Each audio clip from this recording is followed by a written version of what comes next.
Yo, this is Bobby Wine, straight from Uganda. Wape Uganda. Big up that YouTube channel. Subscribe. Alright, webali kubanga otugoberera era ng'otambula wamu naffe okuva ku ndobeso ebbaluwa ne pulogulaamu zaffe zonna amawulire byonna kubanga otugoberera era ng'okyali wamu naffe. Tukwebaza muganda wange, sigala ng'otugoberera wano waffe Uganda we tuli okubanga tugakuwa subscribing atanaba ku subscribing kona ne ku kade akali side yawo ku mabbali akadde ako tokerabira kakulu nnyo bannange, likinga sharinga YouTube channel eno ewaffe Uganda fwe tuli okubanga tugakuwa gonna agaba gafa mu nsi yo Uganda oberenga ogategera. Ne right now kankutwale mu mawulire agaliwo nate mu kaseera kano. Erinnya lyange bampita Nakitto Lydia, mmanyiddwa nga Mama Sam. Neyanza nnyo mukulu Nyanzi ne ba comrades mwenna okunyaniriza mu People Power.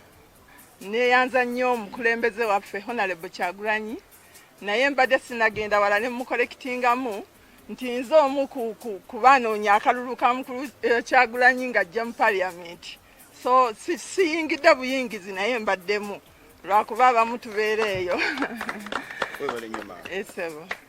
Era ngenda ntwala omukisa guno okutegeeza eggwanga, ngenda kwesimbawo ku bw'abakyala Women Councillor e Nansana West 2A and 2B. Ya obukulembeze omuntu azaalibwa mukulembeze, si kuyingira mu buyingizi. Era abaali balaba campaign za Mwami Kyagulanyi ng'ajja mu Parliament batulabanga ffe one of the campaigning team abaaliko. Kiri eyo ku nkoko zaakyo.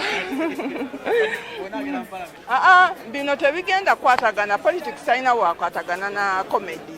Eri mu department ndala n'eno ndala. Obukulembeze saagala tubitabike. Abanansana Mukyala Nakitto Lydia ajja ku Women Councillor mu 2A ne 2B Nansana Division. Njagala mumbakire embeera y'Nansana. Nansana ye bagirudde nnyo nga bagivumirira. Tugamba katube tugenda kulumya ab'e Najjeera.